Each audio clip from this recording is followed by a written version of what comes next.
Number 6, a kinetics experiment is set up to collect the gas that is generated when a small sample of chalk consisting primarily of solid calcium carbonate is added to a solution of ethanoic acid. That one. The rate of the reaction between the calcium carbonate and the ethanoic acid is determined by measuring the volume of gas generated at 25 degrees Celsius in 1 atmosphere as a function of time. Okay, which of the following experimental conditions is most likely to increase the rate of gas production? So if you think about what increases the rate of reaction in general, well, there are some factors, right? Well, for example, you can increase the temperature, you can increase the surface area, you can add a catalyst, you can add in more concentration, you can increase the concentration of reactants, many different ways of speeding up the reaction. So let's take a look at what we could do. First of all, I know the answer is D, so I'm going to explain all the other ones wrong. A, decreasing the volume of the ethanoic acid solution used in the experiment. Well, if you decrease the volume of the ethanoic acid, well, that just means you have less moles of the ethanoic acid. So if you have less moles, I mean, that's decrease in the concentrations of your reactants, aka that's going to lead to a decreased rate, right? So that's a no-no. We want to increase the rate of the gas production.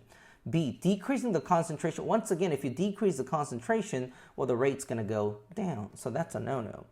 C, the decreasing the temperature at which the experiment is performed. If you decrease the temperature, well, temperature is a measurement of kinetic energy. If you have less kinetic energy, you have less movements in the molecules, and therefore it's going to happen at a slower rate. So the rate's going to go down. So that's a no-no.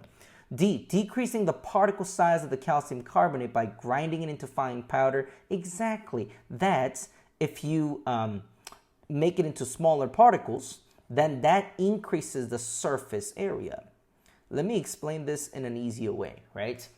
If you are trying to make chocolate milk and you dip in a piece of Hershey chocolate into your milk and you wait and you stir until it becomes chocolate milk, well, good luck with that. You're pretty stupid for doing that because that's going to take a lot of time for it to melt. Versus if you were to grab that piece of Hershey chocolate and just finely grind it to powder, and then you dip that into your milk, well, it's going to immediately dissolve and it's going to give you that nice little cup of chocolate milk. So that's the idea. If you decrease the particle size and have it into a more finely grinded particles, well, it's going to increase the surface area on which, well, so when they say surface area, they're talking about how there are all these surfaces at which all those chocolate powders can now be dissolved into milk. So that's why it makes the reaction go faster. So that's why answer choice should be